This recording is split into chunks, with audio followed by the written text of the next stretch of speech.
300cc Ride Review. So yun guys, ito nakikita yung tangke. Nakikita mo na agad yung tangke kung paubos na yung gasolina. And ito yung weird, ito, yung dulo ng kick mo tumatama dito sa tangke na plastic. Maalala kung ganun din sa KTM. Yung link ko KTM din tong dala ko, tunog KTM, under KTM, carb lang to. Yung dati ko noon TPI. So injector na noon, walang hydraulic clutch na din. Kaliwa ang push start, parang KLX 140 RF, kaliwa yung push start niya. May signal light na rin siya, busina and push start. So nakaabang siguro to for road legal. Siguro may papel to. Ewan ko kay sir, nagpaayos lang. Try natin yung wheelie.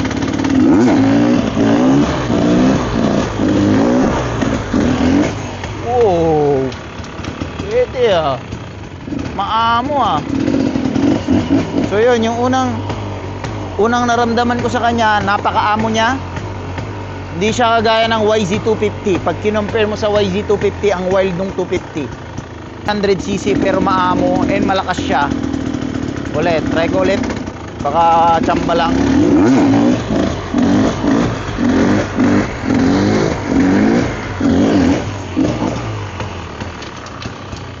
So, slow wheelie yun ha. Amo nung makina niya. Amo ng makina nito guys, recommended ko to sa mga beginner and mga average rider kagaya ko. Mas okay to kaysa sa YZ.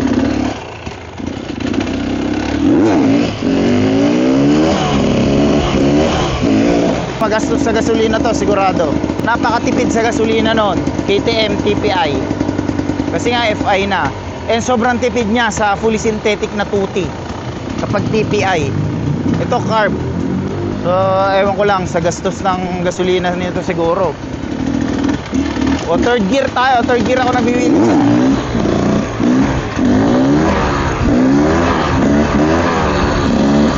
Medyo napapabilis tayo ng wheelie dito ah.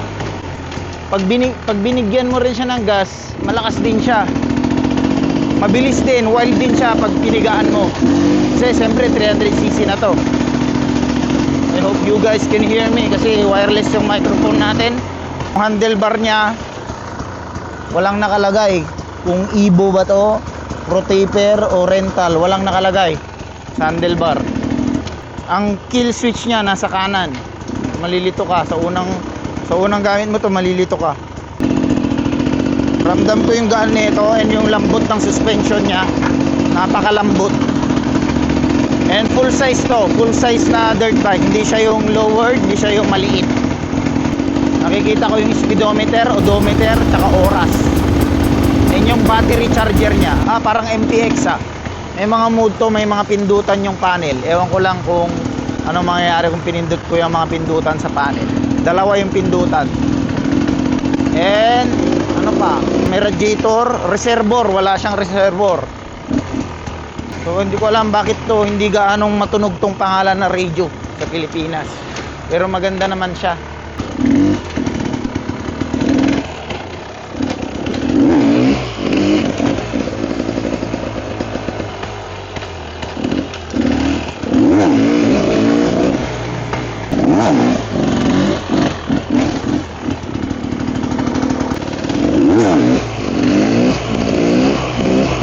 One of the best na maamo na motor.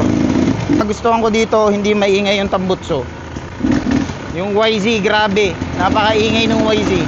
Mga nahawakan kong 2-stroke is MTX 250, MTX 300cc, KTM 6 days, YZ 250.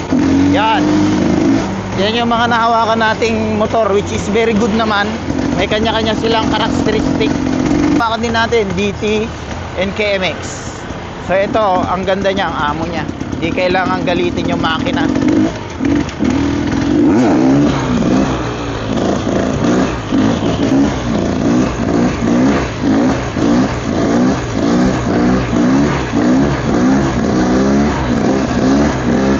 Woo! Grabe!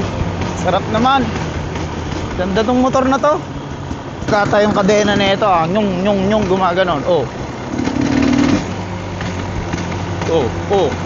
Loob ng kadena.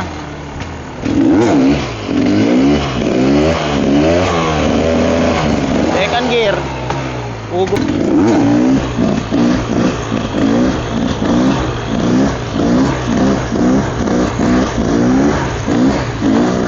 Yung YZ na dala natin, walang kahinhin-hinhin na taglay. Puro galit lang yung YZ.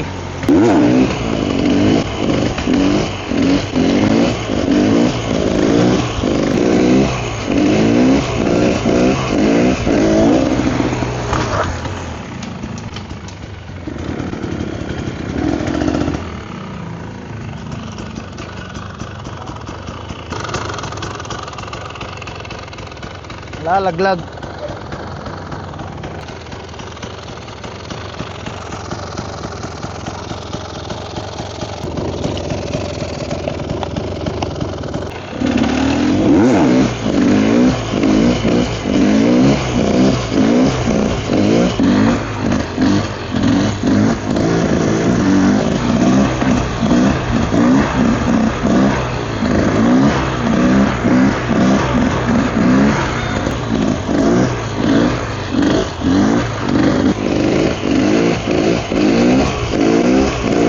Alloy niya namumuti na ganyan.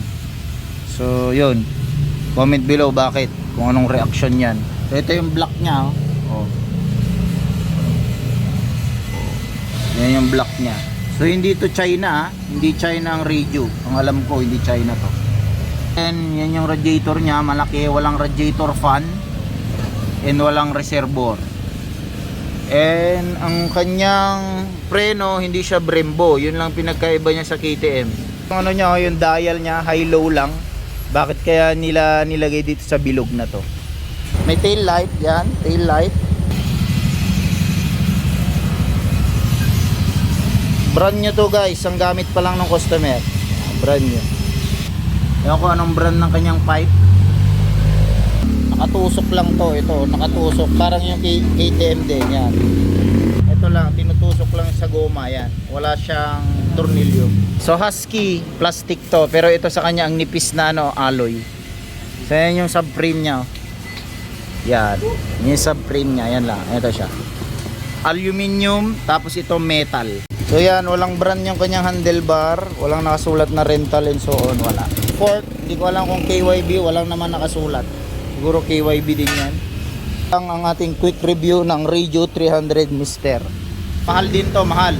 Around 500,000 ata ang bili nila dito. Enduro Ranger Radio MR.